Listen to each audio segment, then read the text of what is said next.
Garden fencing. তো আজকে আপনাদেরকে ফেন্সিং দেখাচ্ছি। ফেন্সিং হচ্ছে মোটামুটি আমাদের বাসার সবচেয়ে লেবারাস জব বলা যেতে পারে আর কি গার্ডেনে, যদি সেটা আনটাইডি থাকে। অবভিয়াসলি আনটাইডি থাকবে, কারণ আপনি যখন প্রথম একটা বাসা পান অথবা সেখানে যে গার্ডেন থাকে, তো ওটা থেকে ঠিকঠাক মতো করে আসলে অনেক কষ্টের কাজ। যাই হোক, বাগানটা বেশি বড় না, তারপরেও টোটাল হয়তো 16 মিটার 16 মিটার মানে ফেন্সিং করতে হবে। তো এটা পুরোপুরি জঙ্গল আপনারা দেখতে পাচ্ছেন। তো আমি ওগুলো পরিষ্কার টরিষ্কার করে ডেলিভারি আনা শুরু করলাম আর কি। তো প্রথমে একবার ডেলিভারি দিয়ে গেল, এরপরে মেটেরিয়াল শেষ হয়ে গেলে আবার সেকেন্ড ডেলিভারি আসে আর কি। তো এখানে টোটালটাই আমি টিম্বার দিয়ে করছি, বিকজ যেই এরিয়াতেই বাসাটা, এটা হচ্ছে এখানে মানে গাছপালা কোনোভাবেই কাটা যাবে না, বিকজ এগুলি সব লিস্টেড গাছপালা। তো তো আপনাকে নিজে হাতে, মানে এটা হচ্ছে কাস্টম মেড আর কি ফেন্সিং। তো গ্রাউন্ড যদি উঁচু হয় আপনাকে নিজের মতো করে বানিয়ে নিতে হচ্ছে। তো এই কারণে, কারণ লন্ডনের অনেক জায়গা আছে, মানে ইংল্যান্ডের অনেক জায়গা আছে যেগুলোতে লিস্টেড এরিয়া, তো ওই সমস্ত জায়গাতে আপনি কোনো কিছুই আপনার ইচ্ছা মতো করতে পারবেন না আর কি। যাই হোক, ফেন্সিংটা আমি জাস্ট নিজে হাতে বানাচ্ছি সমস্ত মেটেরিয়াল নিয়ে এসে। তো মেইন যে সমস্যাগুলি তৈরি হয়, সবচেয়ে বড় সমস্যা হচ্ছে গ্রাউন্ড ডিগ করা, মানে পোস্টের জন্য গ্রাউন্ড ডিগ করা। সেই মানে আপনাকে প্রায় 1.5 ফিটের মতো, কারণ আমি 8 ফিট পোস্ট ইউজ করেছি। তো 8 ফিট পোস্টের 1.5 ফিট চলে যাবে মাটির ভেতরে। তো মাটির ভেতরে যাওয়া মানে হচ্ছে আপনাকে ডিগ করতে হবে, এবং এটা খুবই কষ্টের কাজ, কারণ এগুলো পাথুরে, তারপরে বড় বড়, যেহেতু পার্কের পাশে এটা, বড় বড় আপনার গাছের রুট, যেগুলো আপনি কোনোভাবেই ম্যানেজ করতে পারবেন না। সেই কারণেই আসলে আমি টিম্বার, ফার্স্ট আমি ভেবেছিলাম যে কংক্রিট পোস্ট দেব, কিন্তু আসলে যখন আমি কাজ করতে গেলাম, ফার্স্ট আমি গ্রাউন্ডটাই হোল করেছি। তো গ্রাউন্ড হোল করতে যেয়ে যখন আমি অবস্ট্রাকলগুলো পেলাম, তখন আমি আমার প্ল্যান চেঞ্জ করে টিম্বার পোস্টে চলে গিয়েছি, বিকজ আমাকে ওই সার্টেন ডিস্টেন্স হচ্ছে না আর কি, যে 6x6 আমরা ফেন্স করি, সেই 6x6 হচ্ছে না আর কি। যাই হোক, তো এই কারণেই কাস্টম মেড, আমি নিজে নিজে বানিয়েছি সমস্ত মেটেরিয়াল এনে, এবং খুব সহজ, একটু ধৈর্য নিয়ে মানে প্ল্যান ওয়েতে আগালে কোনো ব্যাপারই না। তো আমি যেই জিনিসটা ইউজ করছি এখানে, এটা হচ্ছে গ্রাউন্ড আগার বলে। তো এটা দিয়ে আপনি মানে পোস্ট ডিগ করার জন্যই এটা আসলে। তো আমরা যারা বাগান করি, আমরা এটাকে আবার ইম্প্রোভাইজ করতে পারি, এটা দিয়ে আমরা ট্রিও প্লান্ট করতে পারি, বড় বড় ট্রি আমরা যে কিনে নিয়ে আসি, কষ্ট করে মাটি না কুপিয়ে জাস্ট মানে আমি 3 মিনিটে 1.5 ফিট ডিগ করে ফেললাম আর কি। 18 ইঞ্চি হোল আমি করলাম উইদাউট এনি অবস্ট্রাকল, কোনো ঝামেলা, 3 মিনিট লেগেছিল। যাই হোক, এভাবে টোটাল 11টা আমি হোল করেছি। এই 11টা হোল করে পোস্টগুলোকে সুন্দর করে অ্যালাইন করে, এবং এটা আপনার যে বাউন্ডারি, অবভিয়াসলি ডকুমেন্ট আপনার পেপার ওয়ার্ক দেখে, ফার্স্ট টাইম আর কি যখন করবেন, পেপার ওয়ার্ক দেখে ওইভাবে পোস্টগুলো আপনাকে প্লেস করতে হবে। তো পোস্ট ভার্টিক্যালি আপনি দিয়ে, এটার যে লেভেল আছে সেই লেভেল দিয়ে আপনি একে একটা মানে কী বলবো, লেবেল করে ফেললেন আর কি। সেই লেবেল করে কংক্রিট, এই কংক্রিটগুলো হচ্ছে রেডিমিক্স, এখানে আপনাকে কিছুই করতে হয় না, এগুলো পোস্টক্রিট বলে।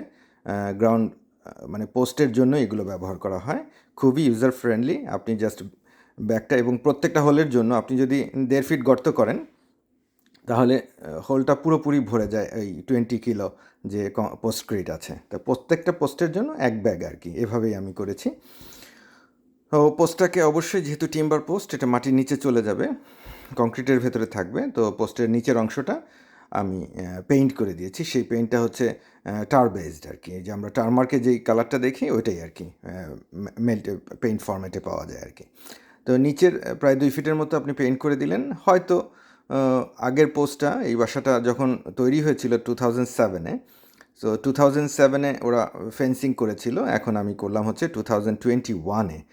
তো অনেক বছরই চলে গেছে। সো মানে 14 বছর টিম্বার পোস্ট যাওয়া, এটা not a matter of joke. যদি মানে এখানে কোনো মেইনটেনেন্স হয় নাই, আপনি বাসার চেহারা কিংবা বাগানের চেহারা দেখলেই বুঝতে পারবেন যে এটা হয়তো রেন্টেড প্রপার্টি ছিল, কোনোভাবে আর কি মিনিমাম মেইনটেনেন্স। যাই হোক, তারপরেও এটা 14 বছর টিকেছে। তো আমি মোটামুটি যেহেতু আমার হাতে পড়েছে আমি একটু চেষ্টা করি আর কি একটু অর্গানাইজভাবে সুন্দরভাবে রাখতে, তো আমার হাতে হয়তো আরও বেশি দিন টিকবে, না টিকলেও কোনো সমস্যা নেই, 14 বছর ইজ মোর দেন এনাফ। তো পোস্টগুলো সুন্দর করে অ্যালাইন করে আপনি টপগুলো, কারণ আমি চাচ্ছি না যে পোস্টগুলোকে ফাইনালি আবার কাটতে আর কি, সো আমি প্রথমেই এদেরকে লেভেল করে ফেলেছি, যে হাইটটাও লেভেল করে ফেলেছি। তো ওইভাবে করে আপনি যে ব্যাটন আমি ইউজ করেছি, যে ফেদার এজ, এগুলো 5.5 ইঞ্চির মতো চওড়া আর কি। আর যে টিম্বারটা মানে হরাইজন্টাল যে বারটা দিয়েছি সেটা হচ্ছে আপনার 3/2। তো আপনার পোস্ট লাগছে, আপনি যে কোনো কী বলবো, যে কোনো সাইজের নিতে পারেন। সাইজ মিনস হচ্ছে এগুলো পাওয়া যায় মানে 77 বাই মানে 3 feet by 3 inch by 3 inch, অথবা 4 ইঞ্চ বাই 4 ইঞ্চ। তো আমি 3 ইঞ্চ বাই 3 ইঞ্চ দিয়েছি। আমার কাছে মনে হচ্ছে 3 inch by 3 inch is more than enough, কারণ মানে 100/100 যেটা, এটা হচ্ছে 75/75, 100/100 আসলে বেশ এক্সপেন্সিভ।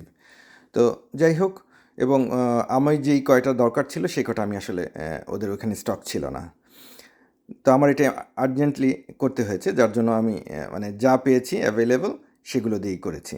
তো ফেদার এজ এগুলো আসলে বিএনকিউর না, কারণ বিএনকিউরগুলো আমার আসলে পছন্দ না, বিকজ ওদেরগুলো খুবই আপনি ধরলেই বুঝতে পারবেন খুবই চিপ। এবং মানে এটা হয়তো মানে আপনি যখন ফিট করতে যাচ্ছেন, আপনার যেই ধরনের টুলস ইউজ করছেন, তখনই হয়তো দেখা যাবে এগুলো ফেটে টেটে যাচ্ছে আর কি। যাই হোক, আমি সব কিছু অর্গানাইজ করে, কারণ এটা আসলে আপনি যদি টেকনিক্যালি, আসলে এটা একজন মানুষই কিন্তু করতে পারে যদি আপনার সমস্ত টুলস থাকে, বাট হেল্পিং হ্যান্ডের জন্য মানে হেল্পিং হ্যান্ড থাকলে একটু সুবিধা হয় তখন যখন আপনি পোস্টটাকে ইরেক্ট করছেন এবং হরাইজন্টাল যে বারগুলি দিচ্ছেন, এই সময়টাতে হয়তো লাগে, কিন্তু সেটাও আপনি ইচ্ছা করলে ম্যানেজ করতে পারবেন, এটা কোনো মানে বিগ ডিল না। একজন মানুষের পক্ষেই এই পুরো ফেন্সটা, এই কাস্টম মেড ফেন্স আপনি যখন যেভাবে গ্রাউন্ডের আনইভেন গ্রাউন্ড হোক কিংবা বড় ট্রি হোক কিংবা রক হোক, যেটাই হোক, আপনি ওইভাবেই আপনি সুন্দর করে লেআউট তৈরি করতে পারবেন। এটাই হচ্ছে মেইন সুবিধা এই মানে সিঙ্গেল ফেদারেজ বোর্ডগুলো দিয়ে। তো আমি মোটামুটি 3 দিন লেগেছে আর কি আমার এই কাজটা করতে। তো কিন্তু যখন এটা শেষ হলো, বেশ মানে আপনি খুবই মানে খুব ভালো লাগে আর কি যখন একটা কাজ শেষ করতে পারেন, এবং ট্রান্সফরমেশনটা আপনি যখন নিজের চোখে দেখেন, যেটা ছিল একটা জাঙ্গল, যত ধরনের মানে বাজে জিনিস আছে সব কিছু এই বাগানটাতে ফেলে রেখেছিল। যাই হোক, যারা কাজ করতে এসেছে তারাও সব কিছু এখানে ডাম্প করে গেছে।